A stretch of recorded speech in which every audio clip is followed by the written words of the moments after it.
Hello and welcome to AM Prime on WESN Content Capital.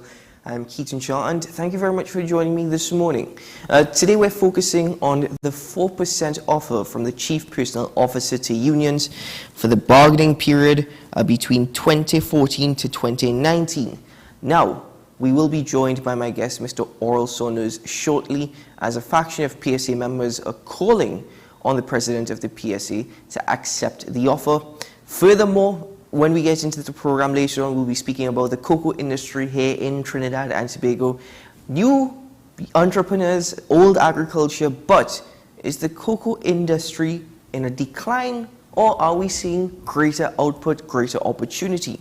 And finally, we head across to Tobago, where the Division of Education from the Tobago House of Assembly is actually focusing on remedial classes to the tune of $3 million being spent on such following essay results. But Tutor Tobago officer Braden Roberts believes there needs development education to be implemented within the school systems in Tobago. So we'll get into that later on. But for now, we're going to take a break. When we return, we'll welcome my first guest for this morning's edition of AM Prime. We'll be right back after this.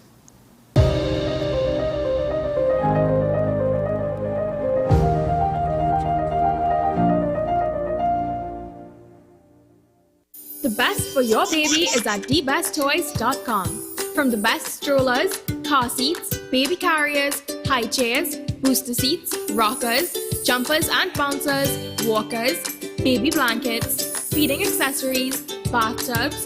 Visit us in-store at Forces Flagship McLean. Shop online now at thebesttoys.com. Order via call or WhatsApp at 332-BABY. And remember, we have the best toys at the best prices.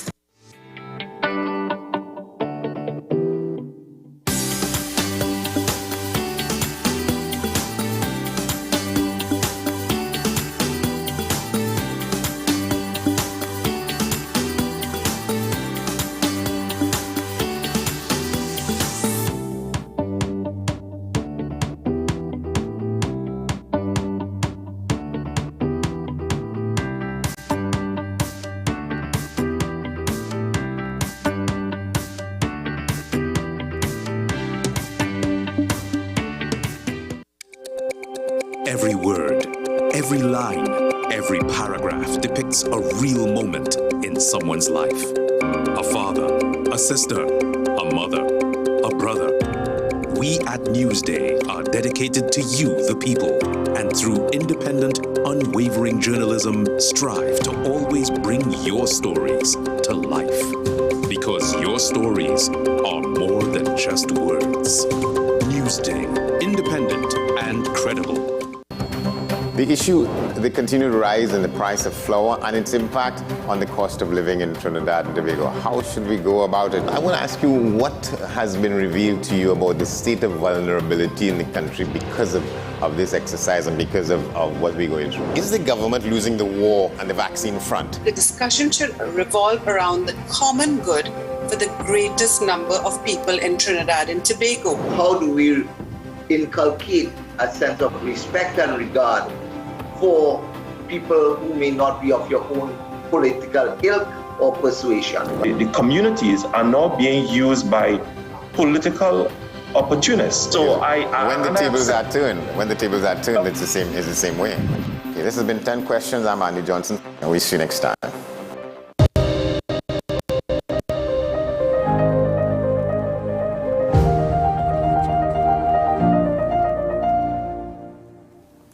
Welcome back. Do you recall that 4% offer from the Chief Personnel Officer with regards to bargaining periods, salary increases? Well, 4 unions were actually referred to the Industrial Court for a special tribunal when negotiations broke down. Now, in November of 2022, it was the Trinidad and Tobago Unified Teachers Association, in May of this year, as well as the Prison Officers Association accepting such an offer. The Defence Force in November of 2022 accepted the offer, and then it's just the PSA who are still holding out. In fact, there is ongoing litigation, but there is a faction of members of the PSA who are calling on Mr. Leroy Batiste, head of the PSA, to actually accept the offer. This morning, I'm joined by one of those members, Mr. Oral Saunders. He's with us via Zoom. Good morning, Mr. Saunders. Welcome to the program. Good morning, sir. It is indeed a pleasure and an honor to appear on your program this morning. Let me say a pleasant good morning to your staff, and of course, a pleasant good morning to all the public officers who will be joining us during this live broadcast. Thank you very much, sir. Well, you said that there is a need to accept the offer now because further delays will only hurt the union and its members. Could you kindly elaborate on that, please? Well, first and foremost, I just would like to state for the record, we are also opposed to the 4%. We believe it is woefully inadequate. However, under the circumstances, we have come to the conclusion that it is better for us to accept the 4% because there's a concept that we should understand that we are all not in the same boat. We are all in the same storm. Some of us are in that storm on a yacht. Some of us are in that storm in a pirogue. And many of us are drowning. So therefore, if it is we are representing all the public officers, which is roughly 80,000 persons, we need to understand that the decisions we make impacts on all of us, and how it impacts on us makes the biggest difference. Now, there was a tribunal. We've seen other unions, Tutor, the Defence Force, the Princes Officers Association accepting the tribunal's offer. Precisely what is on the table following meetings with the tribunal in the Industrial Court? Well, what is the latest I can report to the national community is that the PSA, like the other unions, were faced with the decision of the tribunal to ensure that there are 2 5-year periods. But let me just give a little bit of background. I want your viewers and listeners to understand that these negotiations are outstanding since 2013. We are now in the year 2023. So in other words, 10 years have elapsed since we should have had these negotiations dealt with. So the normal periods are usually 3-year periods. So we would have had the 2014 to 2016 period and the 2017 to 2019 period that we went into the tribunal to actually treat with. Now, the situation has changed because the special tribunal, which is not the CPO. So from the time you remove yourselves from the CPO's round table and you go into the special tribunal, you are now operating under different terms and conditions, for want of a better explanation. And what the special tribunal is demanding is that if it is they are adjudicating upon these negotiations, they are going to do it in 2 5-year periods spanning from 2014 to 2023. So I want your listeners and viewers to understand that. And the 2 5-year periods will end in 2023, according to what you just said. But from Yes. what we understand, Mr. Batiste, who is the head of the PSA, right now has initiated litigation with regards to the offer, and you even expressed that such litigations will further delay deliberations, even actually affecting the expenses of the PSA? Well, of course it would, because you must recognize that for us to remove ourselves from out of the tribunal and go for judicial review, it changes everything. And I would like the national community, and more so every single of those 80,000 public officers viewing your program this morning. I am reading from the Civil Service Act. This is really the law that governs the special tribunal. And under Part 4, which is really the establishment of the special tribunal, and with your permission, I'd just like to read under Article 22(1), it says, an award by the special tribunal under Section 21 shall be binding on the parties to the dispute and on all civil servants to whom the award relates, and shall continue to be binding for a period to be specified in the award, not less than 5 years from the date upon which the award takes effect. Now, persons may have been misguided into believing that the PSA seeking judicial review is somehow linked to us getting an increase on the 4%. And I am here to say, no, that is not the situation. What I just read to you from the Civil Service Act, And this is really Act 29 of 1965. That's just to tell you, this was established even before I was born.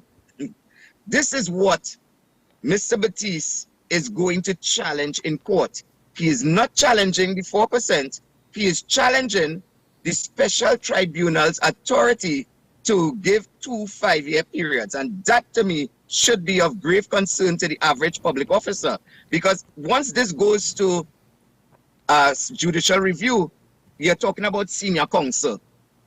Not only are you talking about senior counsel, but you do not know the cost. Because as a member of the General Council, I am supposed, and the General Council is the second highest decision-making body of the PSA, and it is also the union's finance committee.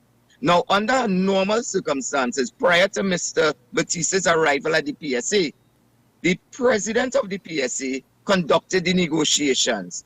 So we did not use the president this time, we used senior counsel. So we do not even know what has been the cost of the senior counsel appearing before the special tribunal, and worse yet, we are unaware of the cost it is going to cost us to go to the High Court. And my brother, you would know that when it comes to court, there is no control over the time period. So we are already 10 years outside, and now we are now seeking to get judicial review. This is not a constitutional crisis that the court is, impacted, that they need to rule on this immediately. And I would like to also say that with the other unions accepting that 4%, although they are sovereign and we too are sovereign, the bottom line is that it has thrown the PSA's negotiations to a point, and its case that is not really a constitutional crisis. So there's no urgency to treat with this matter. So we do not know how long it is going to take. And even if the PSA is successful, we are of the belief that the CPO is going to appeal the matter. And even if we are successful at the appeal, it is going to end up in the Privy Council. So we are talking about hundreds of thousands of dollars, and we are talking about no end in sight for time. And we are particularly concerned about our public officers, our fellow public officers, who, as I said, are drowning.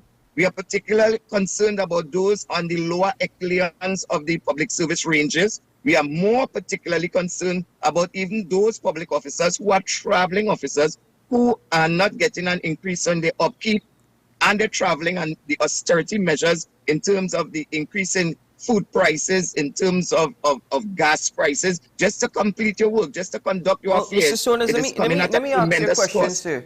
The thing is, you keep referring to we, and I'm trying to get a better understanding of who's the we in terms of pushing for the president of the PSA, Mr. Batiste, to accept the offer. Because according to a release from the PSA a couple weeks ago, a general council meeting was held, and approximately 73% of those who were eligible to vote said continue to reject the offer. So the we that you're referring to, precisely who is that? Who makes up this we? Well, I'm glad that you raised the issue, because I was just about to raise it. And I want the national community to understand that that meeting that you are referring to, it was a special General Council meeting held on the 22nd of June. I was a member of that meeting. And all the General Council representatives who spoke at that meeting, with the exception of one person, in terms of the trajectory of the discussion, indicated that they were more inclined to accepting the government's proposal and the CPO by directly accepting the CPO's proposal of the 4%. Lo and behold, when the poll was conducted, it indicated exactly what the president wanted. And I am saying to you that the COVID-19 pandemic is over, and therefore meetings of this nature of the Finance Committee should be held in person. Why is Mr. Leroy Batiste adamant about keeping these meetings virtually and also being in charge of the polls? The polls, as I said, the results of the poll was the complete opposite to what was being discussed by the General Council representatives. And we are of the firm belief that it is being manipulated because it is unscientific. Why are we keeping meetings? Because I also, as the representative of one of the representatives at St. Anne's Hospital as the General Counsel representative, I have attended other meetings at the PSA's headquarters. But there is some reason why Mr. Batiste is adamant that the Finance Committee must be held virtually, one, and that a poll that they are the administrators of is conducted. So we do not believe that we are persons who would have expressed a certain concern about the direction we should be going in. And not only that, but I am also the head of a group in the public service called United Public Officers, and I am bombarded on a daily basis. I work at St. Anne's Hospital. I am bombarded by several public officers wherever I go. Unfortunately, or maybe fortunately, I have a face that people recognize. Being a former General Secretary of the PSA, people meet me on the streets. They are concerned about the fact that the PSA is continuing a matter that has no end in sight. So that is the we I am speaking about. The persons who are drawn in, not the persons who, like Mr. Batiste, who has already reached age 60, retired as a WASA manager, now receiving the benefits of a president of the PSA. He can sit for probably 20 more years waiting for this matter to be adjudicated upon. And let me just remind you, my brother, no other negotiations can go forward until this matter is resolved. And what we are simply saying is, let us fight for the new collective period of 2020 to 2022. Let us give some form of relief to those public officers who are drawn. Mr. Saunders, this faction that is, you're saying the vote is manipulated, so, you're making the claims that the statistics do not actually reflect the true extent of the membership that are calling for the president, to accept this 4% offer, even saying that the Zoom calls have become unnecessary following the ending of COVID-19 restrictions. With all that being said, though, putting that aside for a moment, this particular audio also sounds as though it's reflective of a disenchantment with the office of the presidency in the PSA. And this external conflict, because it's now public, isn't this precisely weakening the PSA's position in negotiations against the government? The government is saying, listen, even the PSA is split, we have the upper hand? Well, what I would say to you, my brother, is if it is you embark, look, for example, you are the host of the morning program, and there are parameters in which you operate within. We are simply saying that there is no elections on the horizon on the PSA, and we are simply reflecting the views of the majority. Although, just like the Zoom and the polls that are conducted, it is not scientific, but the government uses the CPU. And if it is, we shall focus on the CPU. The CPU is the representative of the government. And the PSA, Mr. Batiste, for example, since he has come into office, he has changed the constitution. The PSA is an organization that is more than 80 years old. And over those 80 years, there was never a need for the constitution to be adjusted to allow someone to stay in office for being over 60. And let me give you a classic example. Just last year, the General Secretary, the elected General Secretary, who faced the polls of all the members of the PSA, that person was practically thrown out, forced out of the PSA by Mr. Batiste himself. She was a public officer, and she was practically ushered out of the PSA because she was almost the age 60. Why was the PSA's constitution changed for Mr. Batiste? His circumstances to facilitate him being there. And Mr. Batiste, you may not be aware, but you must understand, did not face, he said to the national community that Mr. Saunders faced the national community in elections and he lost. I could honestly say he is correct. However, Mr. Batiste has never subjected himself to facing the general membership in a vote to be the president. So we are not united even in our own fiber. We are not even united because the process in which we have someone sitting there, he never faced the polls for all the members to vote upon him. So then who does the PSA want to speak on its behalf if you're claiming this morning there is such a disenchantment between Mr. Batiste and members of the PSA? Well, I am saying the members are not even aware of who's Mr. Batiste.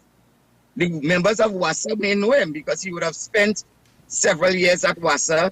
He was Mr. Watson Duke's advisor during his entire presidency, and he was never a part of the executive.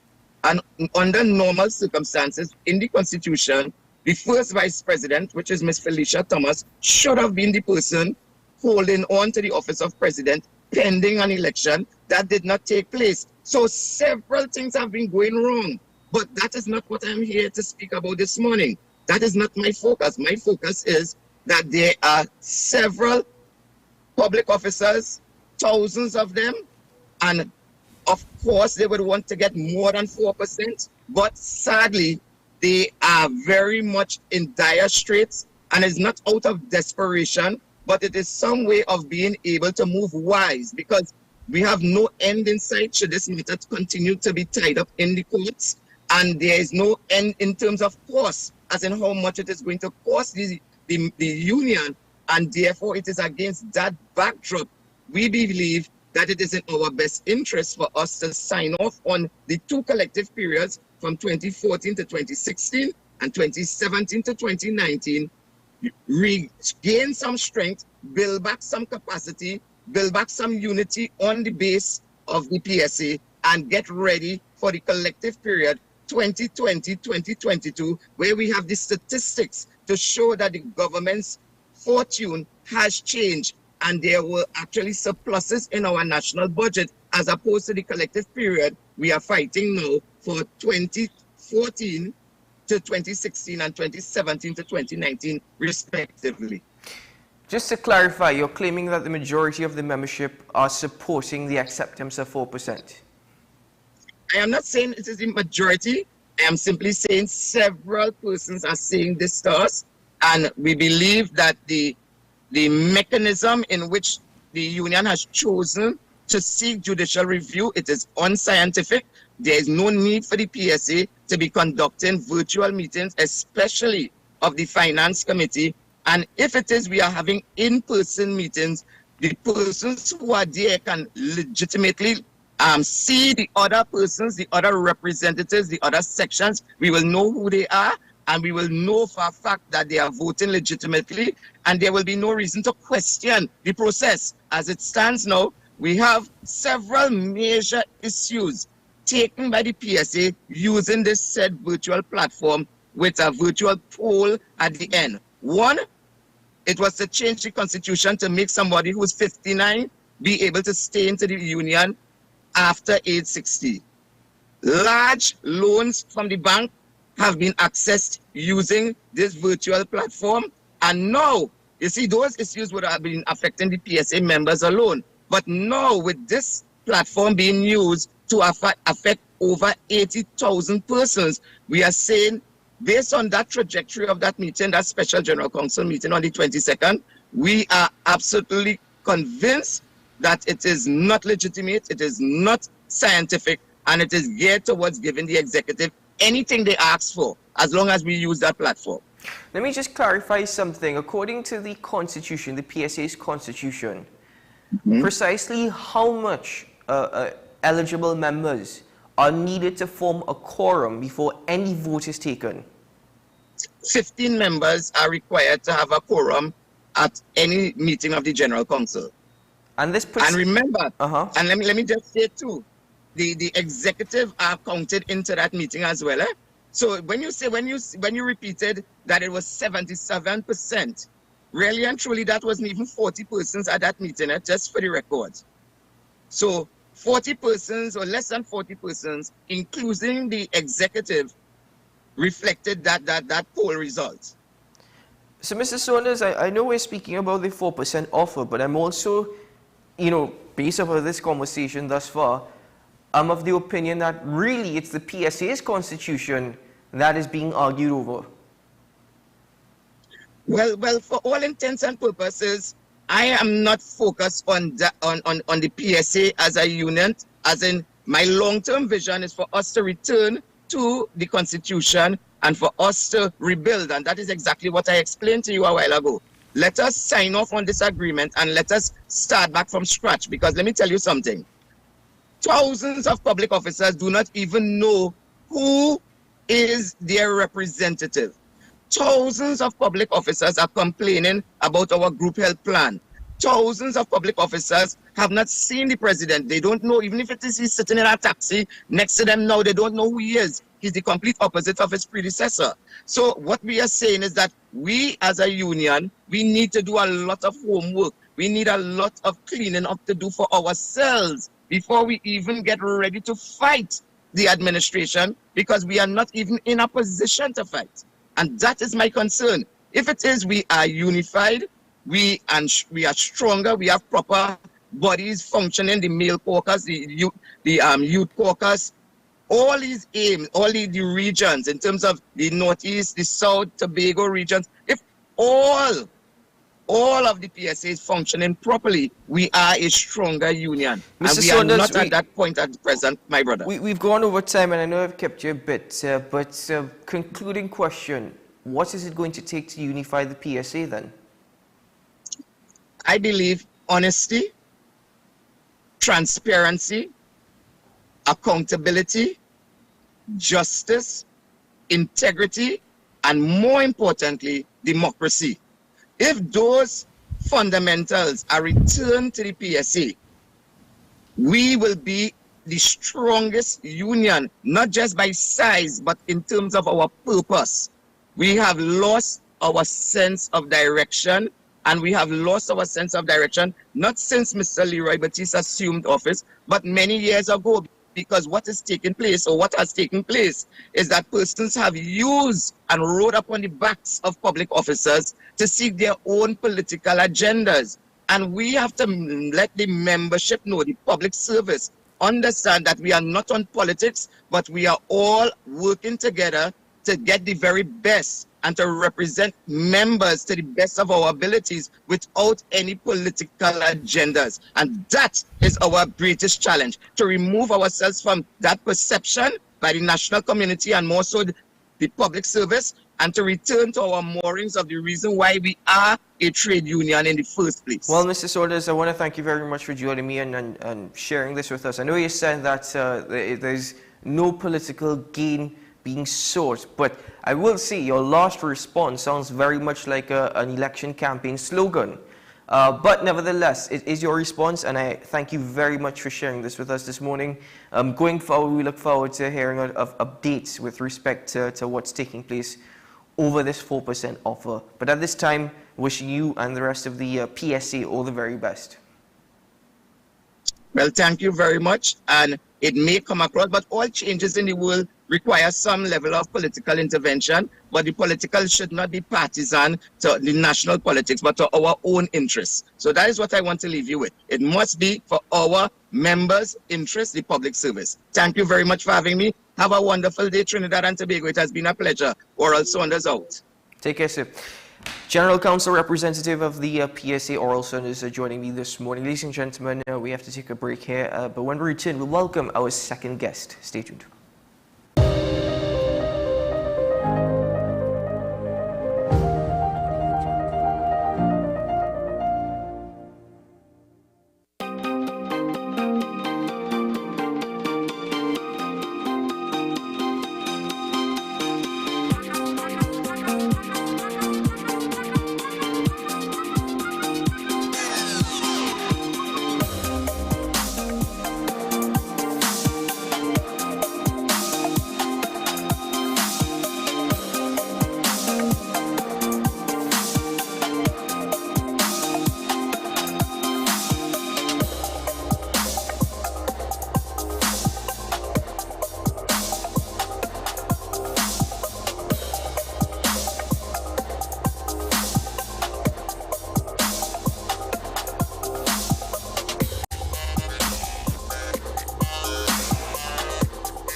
FanZone, your reliable, authentic supplier, has just gotten better. You can now visit our website www.fanzonett.com for your authentic wear and collectibles. The only place where you can use both your Visa debit and credit cards. Visit our website fanzonett.com to make your purchase today. Living in victory every day. Did you tell your hubby about it, first of all? I did. When you were telling him, did you think that he was going to think differently of you or less of you? I thought exactly that. In case you've missed it, it's an encore of Nicole Larson Live. Relive some of the riveting experiences of everyday people who candidly shared with me their stories, life challenges, stories of hope, and eventual victories. Because he is not like man, because he is the God. It is a promise that we can hold on to. The report came back that she had two properly... Eric, behave yourself, no man. Two properly working kidneys. An encore of Nicole Larson Live, living in victory every day. Every Sunday at 8 p.m. and Wednesday at 4:30 p.m. on WESN.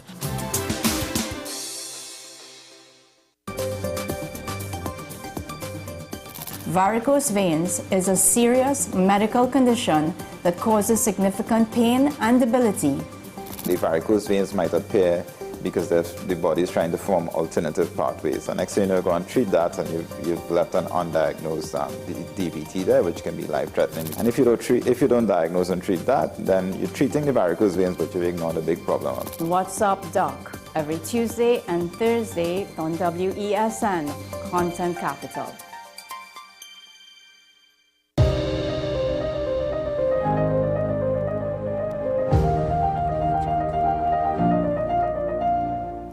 Welcome back to the program. Now we're speaking about the cocoa industry here in Trinidad and Tobago. Did you know that TNT is one of 6 CARICOM states among many Caribbean and South American countries that are recognized by the International Cocoa Organization as products of fine flavored cocoa? Well, I'm joined this morning by one entrepreneur here in Trinidad and Tobago. In fact, they're referred to as a bean to bar maker at the Autonola Great House, Miss Nikita Nath. Hello, welcome to the program. Morning, Keaton, thanks for having me. Well, thank you very much for joining me. You know, what piqued your interest in terms of even your imagination to get into the cocoa industry, one of which has seen great decline over the years? I think the Autonola estate itself, having a history as a Capri estate, and me being a chocoholic that would fight my dad for chocolate, I think it was natural that it was a natural evolution into getting into cocoa and chocolate. That's pretty much it. But I'm curious to know, bit of a side question, why is local chocolate, it seems to be a lot more expensive than the imported product? The truth is, this is a question I get all the time in my tours. Really? A lot of people come and they say, why is chocolate so expensive? If you actually analyze all the local producers, you start at about maybe 85 cents TT a gram, and you wonder why. Some of the reasons are most of us are still using smaller machines. I mean, machines that can handle about 5 pounds at 700 US a piece. We are still using 100% Trinitario beans, which is what we want to do. But if you look at a larger chocolate maker, they have production lines that are 2 stories high. So in terms of economies of scale, we simply can't compete. And back to the beans, if you look at a supermarket bar, you might have 5% Trinitario cocoa in that chocolate. The rest of the cocoa beans are what we call bulk cocoa from West Africa, which is significantly cheaper, maybe around 2,300 US a ton. Our local beans are a bit more expensive to produce. They're technically fair trade. No one has been, there's no slave labor in this. There's no there's no child kidnapping. West Africa has very difficult labor conditions, as any Google search will tell you. But basically, economies of scale and high bean costs are some of the major reasons that local bars are so expensive. but good. But, you know, I think a huge positive from that is actually the quality, which you stressed on. Even the chocolate bar on a shelf in a supermarket having only 5% of cocoa, that's quite amazing. And, you know, thank you for sharing that with us. But we are facing a crisis from what I understand. In fact, producers are not yielding as much cocoa as we did previously. In fact, from what I understand, we're barely meeting 500 tons per year. Has that proven difficult for the local cocoa industry? Incredibly. In fact, some local producers met last week to discuss, because luckily for us at Altinola, we have a small supply of beans steadily, but there are farms with literally, you know, no pods, no beans, or maybe like a bucket. I just got a video last night showing that a farmer got one bucket after passing through his entire estate, which is drastic. And the real challenge is, it's not just this year where, for example, at our estate, we might get a couple tons, we have less than a ton. We have maybe 800 kilos, 900 kilos. And that is a huge problem. Not only does it drive up our cost of production per kilo, which affects all our spreadsheets. I mean, I'm a chocolate maker as well as a farmer. I mean, if you have big machines, I know a couple of colleagues who have said in the meeting, you know, they have big machines, demands to fill. Their machines are sitting idle. They are considering things like importing. And the truth is that the yields are so low. We aren't really sure. Is it para damage? Is it just climate? We really have no clue as to what's happening. And it is impacting the livelihood of the nation's chocolate makers and farmers, I think, significantly. So, well, that is incredible. Where has all the cocoa gone? But if that is proving difficult because you're not sure, I know in Tobago a big issue for the cocoa industry was pirates. Even Hurricane Flora in 1960s destroyed the cocoa industry there. But, you know, what about climate change? Is that affecting the production of beans? So that's a ticklish one. Rainfall or changes in weather always impact production. The first 4 years that we planted were incredibly dry, and we lost a few trees. As everyone knows, the last few years in Trinidad were extremely wet, and that does spread the incidence of disease such as black pod, and if you have witch's broom, which is a fungus. More rain, more disease spread. So yes, climate has a part to play. I was speaking to a local coffee producer, and he was saying that he was looking back at historical records, and he realized that coffee, which he also doesn't have a lot of this year, seems to go through a 2 to 3 year production cycle. So in my mind, I'm starting to wonder, is that one of the reasons? But the drop is, for example, what I mean is, like 1 year we'll have great yields, second year great yields. The next couple of years, yields drop down to half, and that's the only explanation I can seem to come up with that makes sense, because the drop in yields is very frustrating. So would it be me assuming that even to meet your quotas is proving difficult given the unavailability of beans? It's impossible. For example, at the estate, how we make cocoa make sense is by adding value, doing tours, doing chocolates. But we also have an arrangement with a Japanese client, and we occasionally export beans to them at a premium price. We simply didn't export this year because there were no beans to sell. And, you know, that's for us any extra that we have. For those who actually need beans to fill machines, it's much more serious. And for example, if I'm a larger farmer, if I'm a co-op, and I need 12.5 tons of beans to fill a 20-foot container, and I can't get enough beans, I'm in trouble. There has been talk of maybe diverting some of the exported beans into local use. So that's very much still in limbo, but there has been a meeting, and I think there will be action based on that to supply both. There's a whole range of producers, from farmers to chocolate makers, and it's just trying to fill those gaps caused by the shortage in beans. It's multifaceted. Though there has been a meeting, are there any instances of producers trying to outbid one another? Perhaps that in itself is driving up the cost. So I don't have direct experience, but I have heard along the news line that Well, for example, let's just put it this way. If I could have gotten 35 TT a kilo for beans 3-4 years ago, I can now get 45 or, if things are really great, 50, because the demand is there for local beans, for local chocolate makers to, meet those quotas.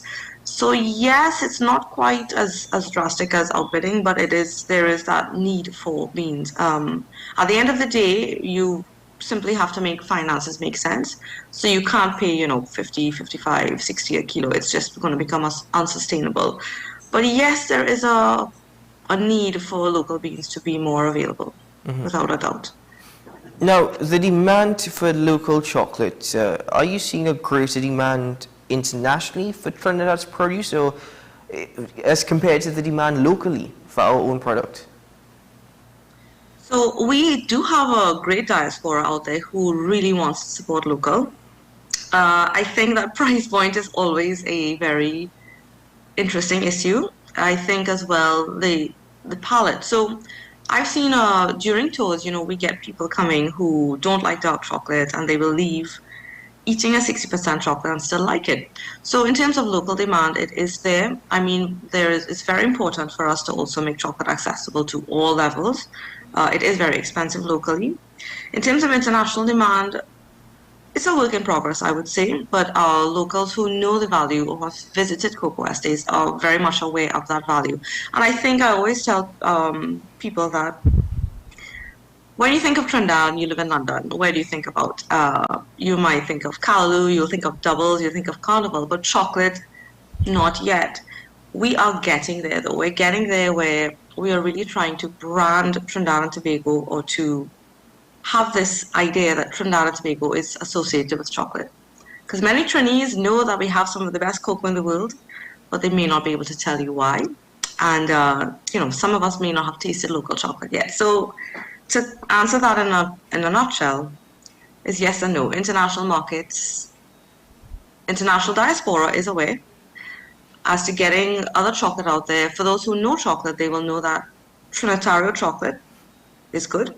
But what people don't realize is that the Trinitario tree was first discovered in Trinidad, but there are now Trinitario trees elsewhere in the world, and that can lead to some confusion. Certainly, I know actually it is, because all over the world now you're seeing Trinitario trees. But with regard to the crisis that we focused on this morning, in your opinion as a young entrepreneur, how do we go about now improving estate capacity to meet the demands? Great question, and I think that's very much in every farmer's mind right now. And the thing is, we're not really sure. Is it additional pruning? Is it fertilizer, which is a big additional cost for a farmer? Is it better shade management? We aren't sure, because we can't control the weather. So really and truly, I think all of us have big question marks in our heads still, and I wish I could answer that, but sadly we can't.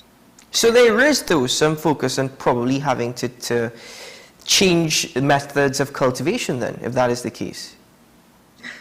Possibly. There's a big push to sort of more organic and syntropic farming. But the thing is, and the weird thing is, we have had farmers from all different backgrounds, and we're all having the same problem, with varying degrees of severity. So I think we need to look at that carefully. Yes, the agronomists, in that meeting there were partners from everywhere else, from every body, and maybe, again, it's still big question marks. I wish I had more concrete information, because it's puzzling all of us. That's fine, though, with respect to, because when you do get that information, you can share it with us. But they say that sometimes out of crisis there is opportunity. Do you think that this crisis presents any level of opportunity for the 21st century chocolate maker here in Trinidad and Tobago? Oh, hot question, because the truth is, if you look at larger producers, if you can't get beans locally, well, necessity is the mother of invention. So if you can't get beans locally, what do? They're looking at import from other countries to fill quotas, to not have their machines having downtime, because this is a business. It's not something that they're doing on the side. I'm still struggling to see if there is an opportunity here. The major opportunity, I think, would be to really invest in cocoa farming, because the truth is, the value is not in the bean sale, as far as I'm concerned. The other farmers may differ. The value is in adding value. But if you don't have cocoa beans, it's impossible to make chocolate. Most farmers now are aging, or there's land access issues, and really and truly, the value or the opportunity is in expanding capacity and expanding farming capacity, because if we really want to be a top producer of bars or chocolate, we need the beans. And the truth is, if you plant a farm or a tree today, it's 4 years before you get fruit. It's about 8 to 10 years before those trees are mature. So that's a really long time to see a return on your investment.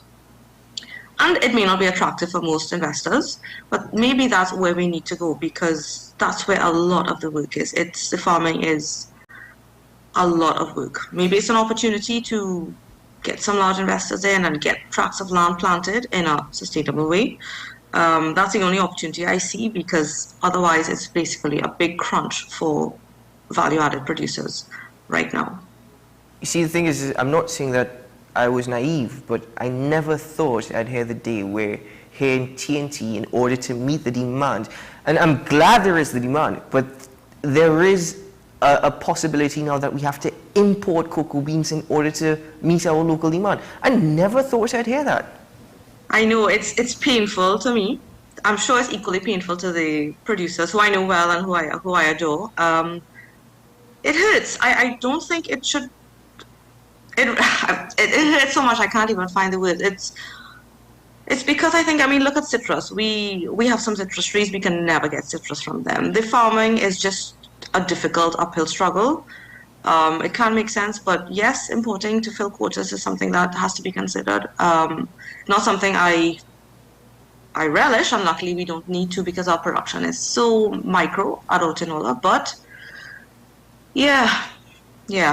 Nikita, before I bid you farewell, thank you very much, and I hope to join you on one of those tours in the very near future. But the golden era of chocolate making here in Trinidad and Tobago, is it long gone? Based off of the conversation we've had thus far, is it long gone, or is there a possibility that a new era of chocolate making in TNT could begin? I definitely think, as of the last 5 years, there is a renaissance. I see people getting involved. I think I counted like 100. There are many local chocolate makers in the country. I think there's definitely the golden age of beans is gone. And maybe that's a good thing, because beans are simply not the future, I believe, for Trinidad and Tobago and cocoa. Then what is? Sorry, but then what is? Adding value, hands down. If I can sell a bean for $1, cool, but am I actually breaking even, or am I even making any profit that's worth it? No, I believe truly, and again, you can differ, adding value, selling those beans for $3 or $4, doing tours, chocolate, networking with craft chocolate makers around the world. We can now, I think, export items to the UK and the EU duty-free. I believe that's true. Adding value is where the farming makes sense. And this is not just for cocoa, I believe it's around the farming industry. Nikita, thank you very much for joining me this morning, and to you as a young entrepreneur in this particular field, I certainly could only wish you the best. I think you're doing a service to Trinidad and Tobago and to our local chocolate industry, to you and all the other cocoa producers and bean to bar producers. Thank you so much, and I can only hope that in the future when we speak, there is a lot more positives rather than the crisis that is being faced right now. But take care, Nikita, and all the best. Thank you. Have a good day. Mr. Keaton Nath, Director and Bean to Bar Chocolate Maker at Otinola Great House. Again, that is a shocker to me. Following these stories, but not truly realizing the possibility that in order to meet local demand, great that we have local demand, that we may have to import Trinitario beans. That is incredible. Ladies and gentlemen, we have to break for news on the hour, but when we return, well, we'll get into some more conversations this morning. Stay tuned.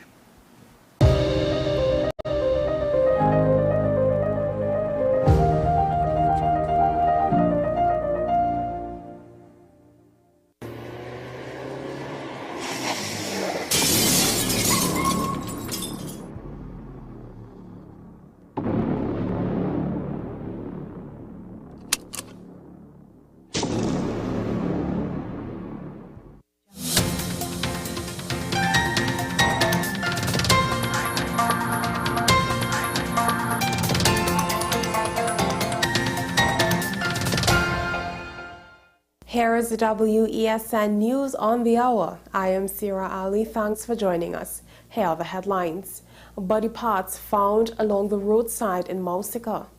2 men in serious condition after suspected poisoning by a child. CXC results to be published on August 24th. Regionally, Saharan dust continues to affect the air quality in the Caribbean. And internationally, Hollywood actor Kevin Spacey denies sexual assault, claims the touch was romantic. Now for the details. There was traffic along the Churchill-Roosevelt Highway this morning after what appeared to be body parts was discovered. Motorists traversing the Churchill-Roosevelt Highway encountered a grisly sight early this morning as 2 severed human arms were found strewn across the highway. The Northern Division Police were called to the corner of the Churchill-Roosevelt Highway and Mausika Road South just before 6 a.m. after motorists reported seeing body parts. Officers and a DMO visited the scene and confirmed the body parts were human and appeared to be arms from the shoulder to the wrist. No further information was available on the gender, ethnicity, or overall identity of the person who the arms belong to. 2 men are in stable but serious condition after it is believed that they were poisoned by a child while visiting a friend in Couva. Sources claim that the men went to a friend's house on Tuesday and were given hot chocolate and green tea by a child in the house. After drinking the beverages, both men began feeling unwell and started vomiting and experiencing diarrhea. They called an ambulance which took them to the hospital and were transferred to different health facilities. Police visited the home and seized the items they believed were contaminated. Inquiries are continuing. The Caribbean Examinations Council has announced that the May-June 2023 CXC exam results will be accessible via the online student portal on Thursday, August 24, 2023. It is said candidates may visit their website and log on to the online student portal to access the May-June 2023 CXC exam results on Thursday, August 24, 2023. Regionally, air quality across the Caribbean is continuing to be affected by a plume of Saharan dust. In an update, Antigua and Barbuda's Meteorological Service said air quality levels are moderate. The Met Service said the air quality is down to moderate levels as a result of particulate matters 2.5 and 10 associated with a fresh surge in the Saharan dust. Internationally, actor Kevin Spacey has told a jury touching his accuser was in my mind romantic. Spacey gave his defense during a trial for sexual assault. The 2-time Oscar-winning actor said he had developed a flirtatious relationship with an accuser. He told the jury he and the complainant had been somewhat intimate but denied assaulting him. The 63-year-old faces 12 sexual offense charges, all of which he denies. The court heard the complainant alleges the incident happened as he drove Spacey to a showbiz party in the early 2000s. But that's news to the hour on WESN. I am Sira Ali. Thanks for watching.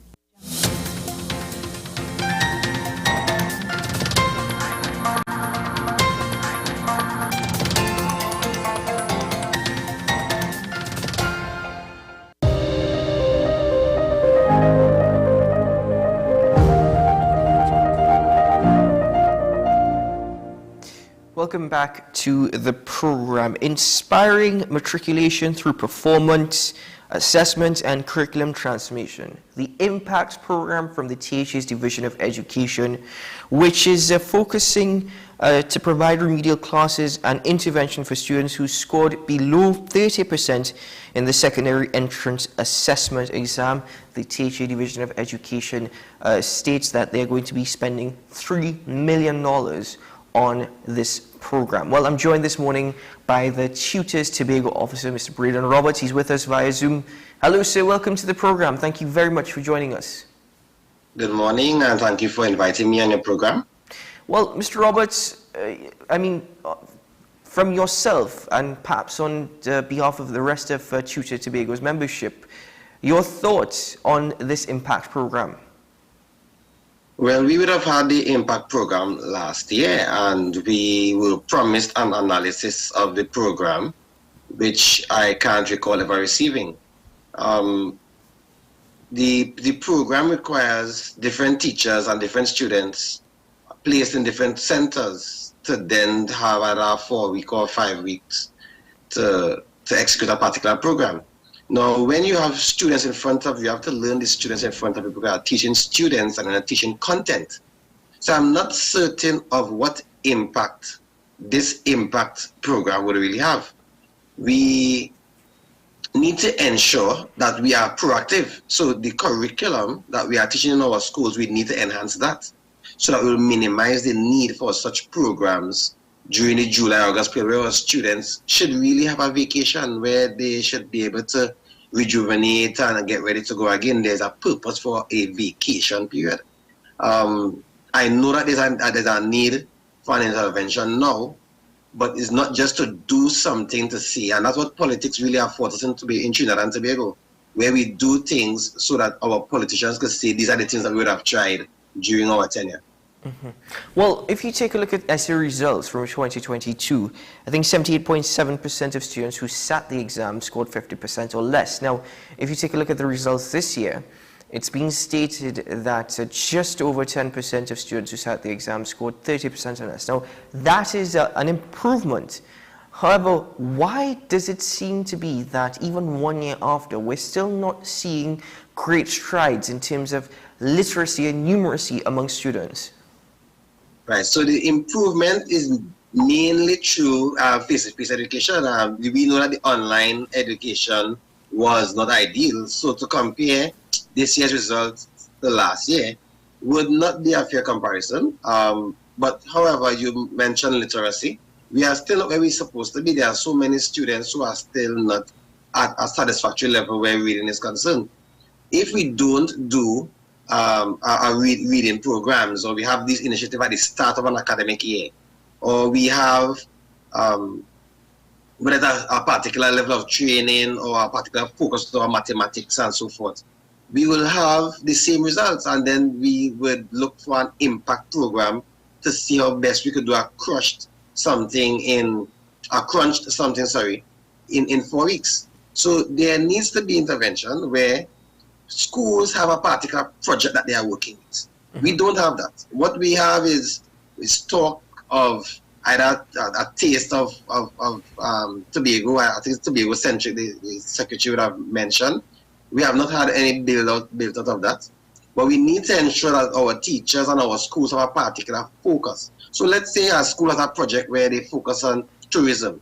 So their mathematics, their language arts, their vocabulary, those things have a flavor of tourism. So you have a thematic approach where it's more meaningful to the students and not just where teachers are completing the curriculum, where we cover all the content because there's an exam to be had at the end of Standard 5. The argument you're suggesting is that 2-month intervention will prove very futile in terms of results, rather there needs to be a standard intervention throughout the course of the academic year. Yeah, well, most definitely, and it will not really be 2 months because you will need to take time to learn these students in front of you. Remember, you can't just plan work for any child and then go to the classroom and teach it. Each individual child has varying needs. We have different learning styles. So you would have to learn those persons' capabilities and then tailor your content and your teaching to suit those persons. Because remember, it's not like in the olden days where teachers just present information and children learn it by rote and try to remember to regurgitate it. Our level of learning and education worldwide has evolved where students need to own their knowledge. They ask questions. They want to be able to understand and not simply to regurgitate what they were told. So 2 months does not give a teacher enough time, and it's not really 2 months, but let's say 6 weeks or 5 weeks. It's not enough time for you to learn your students and then tailor what you have for those students. So what you have is a general broad brush of the delivery of some of these topics. It's better than nothing, I would say. But we can't settle for such. We need to give our best to our students. And if we have these projects and these programs at the start of the school year, it will be much more beneficial because $3 million being tailored towards this. Our money needs to be well spent, especially in Tobago where there's always the cry of no money. Now, in your opinion, are we seeing generations being lost due to the level of illiteracy that, based off of the results that are being displayed, being showed? Well, I won't say they're being lost, or no, they are being highlighted in the crime rate. So we are seeing where a lot of persons either they are dropping out of school early. We have a different level of schooling now where we have these gang leaders and so on, grooming these young ones as early as they can. So we have a government where we are buying police vehicles and we investing in all these various things in fighting crime. But we should be investing a little heavier in education to ensure that our young ones don't lead to a life of crime. So we don't have remedial teachers as we had before, where those struggling students could have a specific teacher, could spend some time while the others doing the more advanced work to focus on literacy, being able to call the basic words and to strengthen their reading. Because what happens to some of these students when they are left behind, they then begin to feel a bit ashamed in the classroom, and especially at secondary school, then you start seeing them ducking class. And they start to give us such trouble. So we talk about school-based violence, and we want to have police patrols by schools, and so we have kind of lost road really in how we treat with our young ones. And if we don't invest in education, as we should, and we seek to invest in fighting crime, we'll always be behind the ball. So I won't say we're losing them. They are choosing things that that school is not the purpose for. School is supposed to be able to produce citizens who would be upstanding and take the country forward. However, we have these same persons, because the education system is not meeting their need, they are showing themselves in areas where we would hope that they would not. But then arguably, Mr. Roberts, what you're suggesting is that the education system is failing Trinidad and Tobago. Well, it has been failing for some time. We took years building out tertiary education. So we believe that we established primary education and secondary education. We built out tertiary education, made it free, and then we have learned that it's not sustainable. So then they brought that back. Now primary schools and secondary schools are so far behind in terms of being not being maintained. So a lot of money is needed to be spent on repairing our schools. The division and the ministry don't have the money to repair schools as they ought to. So different schools have the different problems. We have teachers and the main stakeholders. They can't get their basic increments and arrests that they would have worked for. So it's not like something you're negotiating and you're hoping to have from the ministry. It's something already worked for. So there are varying factors in education that are being neglected at this time. And we're hoping that teachers will just make miracle and these students will turn out well. So yes, the education system is not where it's supposed to be.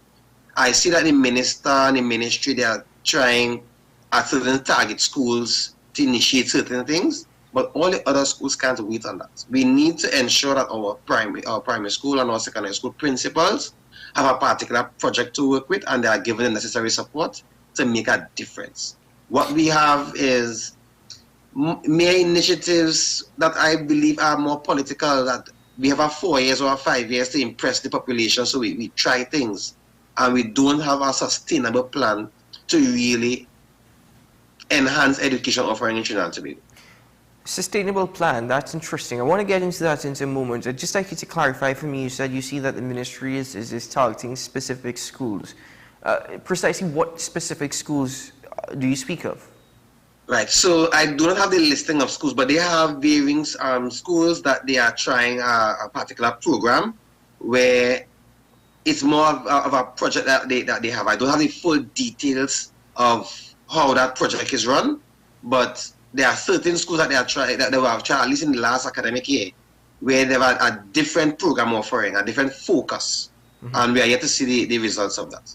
Now, with respect to sustainability, you've mentioned the need for developmental curriculum to be established in Tobago. You've spoken a lot this morning with regard to that. Precisely what would this developmental curriculum entail? What are the aspects, the parts of this developmental curriculum that are crucial? Right. So, of course, education needs a great injection of funds, and we can't all depend on the government to so do. However, we need to have all stakeholders on board. Why our parents are not fully on board with what is happening in our secondary and our primary schools.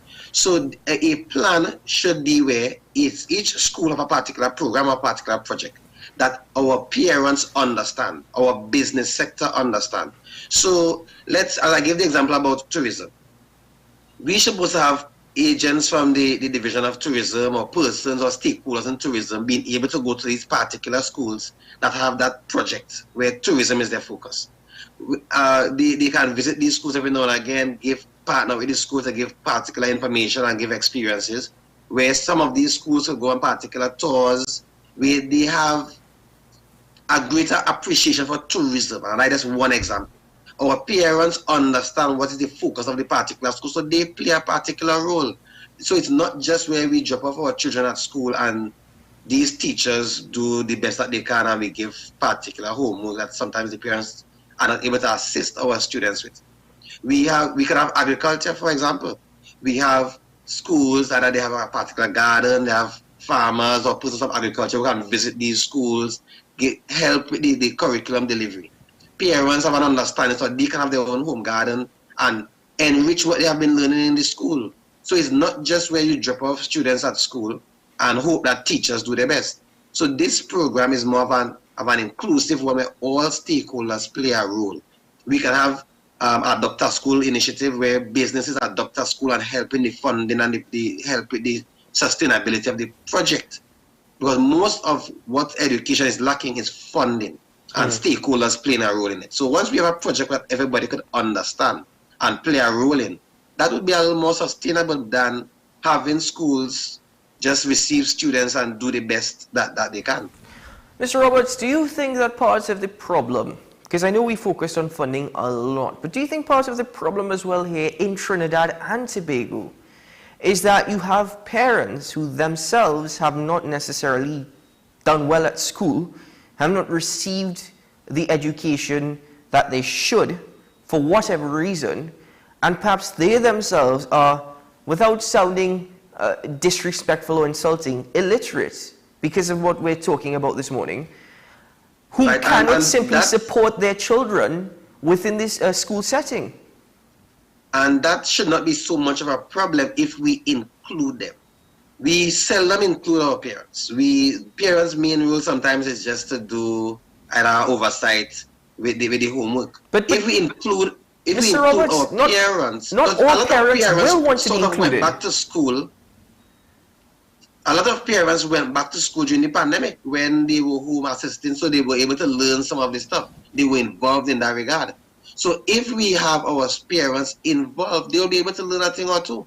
And sometimes the homework, we don't really need our parents to play that big role in the homework of our child. No. Why our students can't go home and teach our parents and engage them? This is how the miss or sir would have taught this particular thing. Have the parents involved in a particular way. Remember, the work is not given to parents, the work is given to students. But if we involve parents, have them be a part of it, even if you cannot read, there are certain things that you can, if you are in the PT or you are part of the school, you have a better understanding of the application. And it encourages parents themselves to even play a role in enhancing their ability. So if we include our parents, then they may have a better opportunity of being able to help. You're saying include parents, I hear you loud and clear, but you must forgive me, what's running through my mind is that some parents themselves need to go back to school for a couple of years. But moving forward now, what about teachers? I mean, you yourself have expressed that teachers cannot necessarily link these topics well or relate them to students, which is also proving to be an issue. Right. So, well, it's basically how the curriculum is. The curriculum is so robust that we have so many content to cover in an academic year. So in many instances, we have teachers who are seeking to complete the curriculum. It's not always an easy thing. There are a lot of teachers, however, who would use different themes where they can link several topics that they'll be able to cover in a smooth manner. Yes, training is done periodically. Training is not always effective if there is not monitoring. So we have these workshops and so forth, and teachers may leave energized for 2 weeks or 4 weeks, and then reality kicks in. You have these different learning styles in a classroom, and there's that challenge.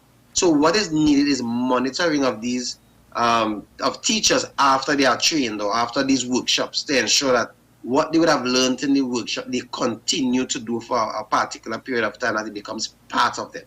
So the division does training, the ministry does training, but the effectiveness of it, I am not certain that we can see how effective they are without the monitoring of it. So yes, there are different strengths of our teachers, and we continue to encourage our teachers to further develop to ensure that they are giving the best that they can. Do you think that there's also an issue with regards to hiring teachers who are not necessarily up to the task themselves? Well, that would be a difficult thing to prove. We know that there are not all persons get into teaching because of the love for teaching. Some persons believe that teaching is something that there is the vacation and there's a particular salary. When they get in and they understand how that salary really impacts and how that vacation, they may not be able to last, and you would be able to identify those persons who are not genuine teachers. As we usually say, teaching is a calling, but I would not say that you can give a number to say that that is something that is prevalent in the teaching service.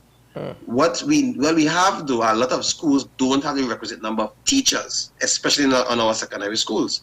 So there is a shortfall of teachers, and it puts strain on those who are in the system to cover all the different areas and all the different classes that should have additional teachers to treat with. In your opinion, who should be charged with the responsibility of monitoring these teachers following these training programs? Right, so a very good question. Right, so we have teachers to support each other. We have principals supposed to have that oversight, school supervisors, curriculum officers. It's all of us, we need to work together. So I don't believe in blaming any one entity.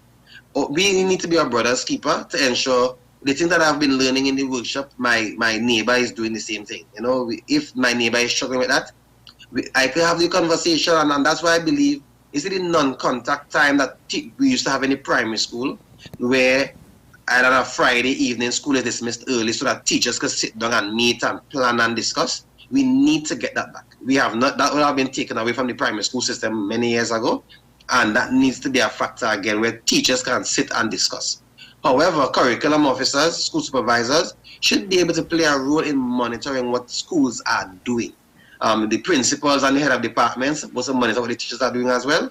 And once we all assist each other, we will be able to move forward with what we would have been learning in these workshops and these training programs. So, Mr. Roberts, I stress the point. I understand funding is an issue, very much an issue, even with respect to the infrastructure of schools currently and the maintenance of schools' facilities.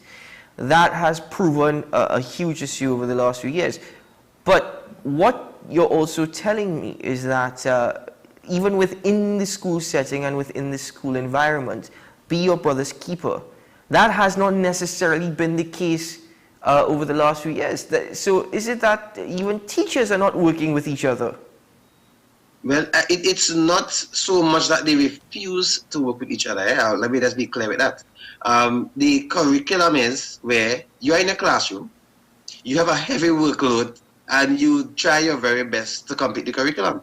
The way in which schools are set up, if there isn't a project where we are all working towards a particular goal, then we are focused on our classroom and we are focused on the charges in front of us and ensure that we give our best.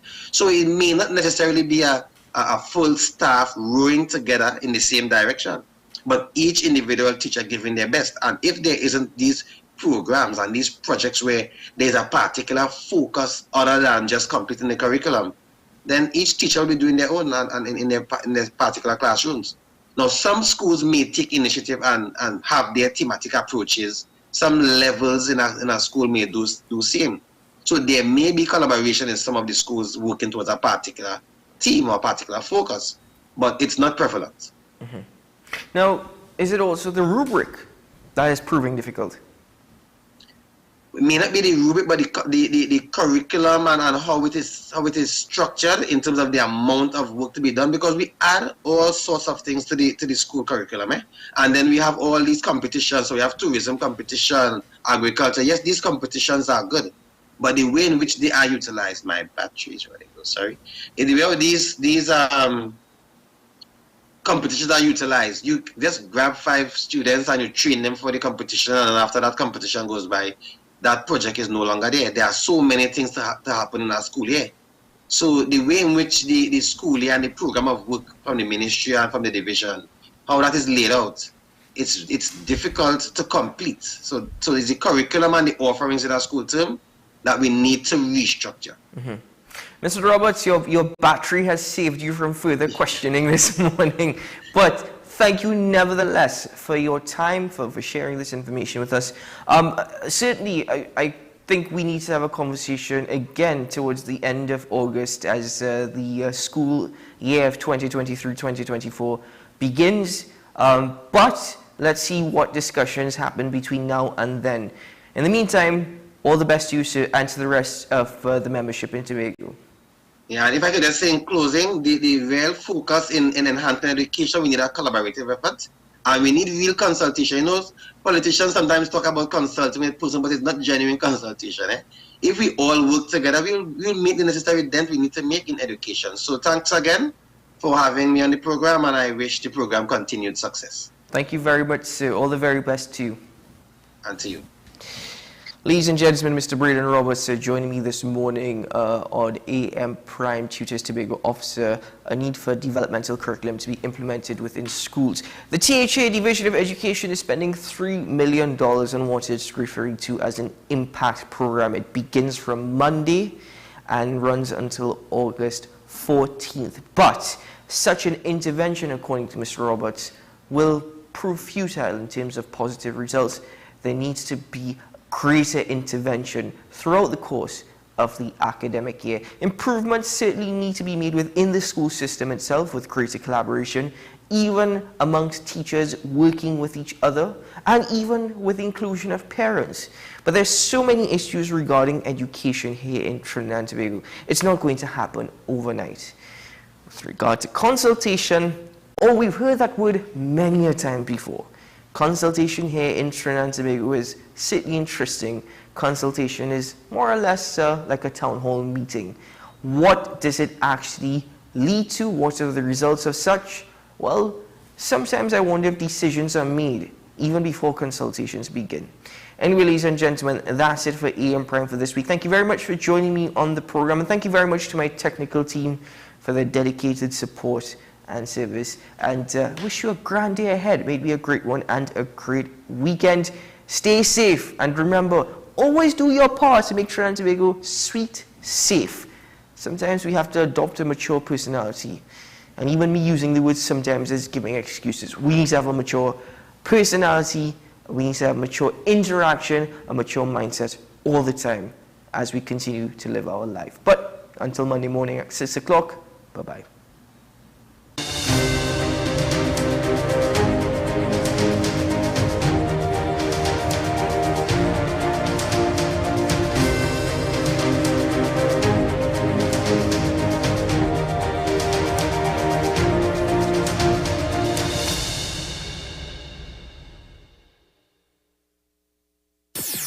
WESN.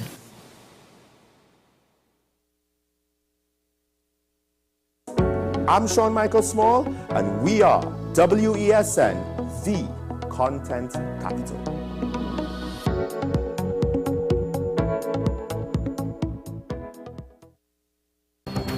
The issue, the continued rise in the price of flour and its impact on the cost of living in Trinidad and Tobago. How should we go about it? I want to ask you what has been revealed to you about the state of vulnerability in the country because of this exercise and because of what we're going through. Is the government losing the war on the vaccine front? The discussion should revolve around the common good for the greatest number of people in Trinidad and Tobago. How do we inculcate a sense of respect and regard for people who may not be of your own political ilk or persuasion.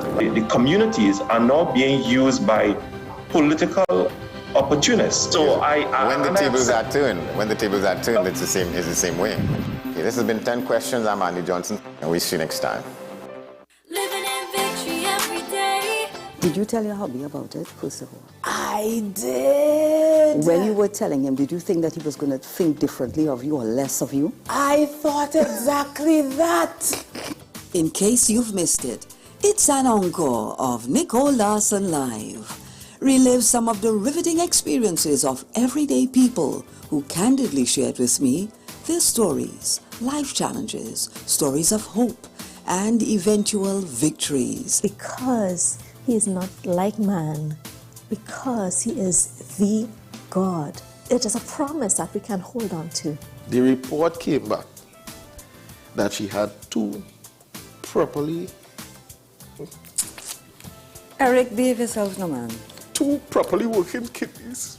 An encore of Nicole Larson Live, living in victory every day. Every Sunday at 8 p.m. and Wednesday at 4:30 p.m. on WESN. What's the best way to grab the attention of viewers?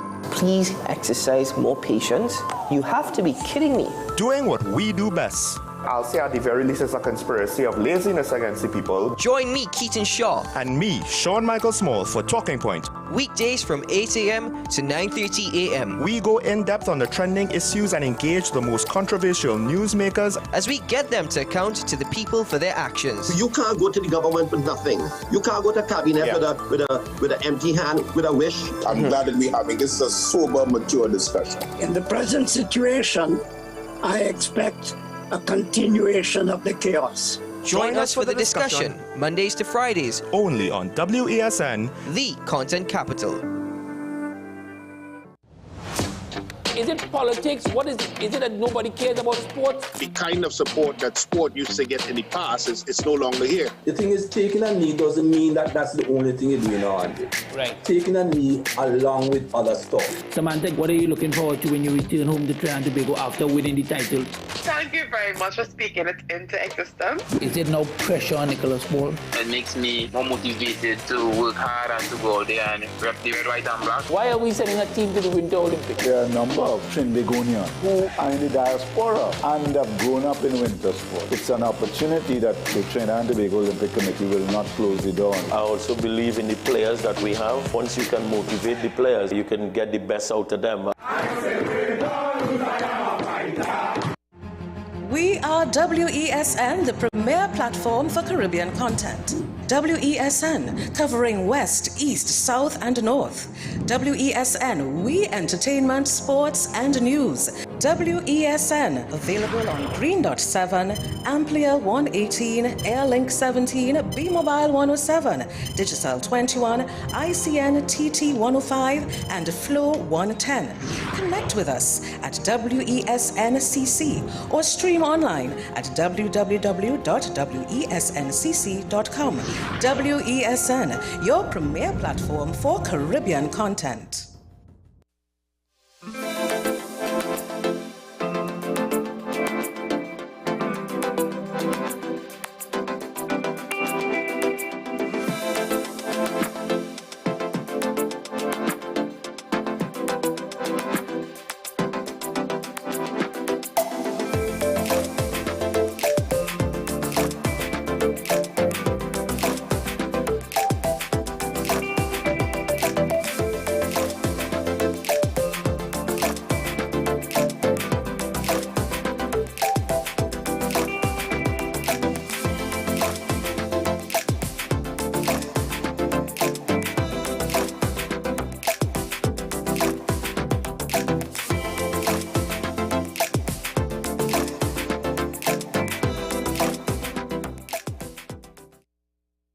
Of course, the two countries also share not the same but similar views on Russia and Ukraine.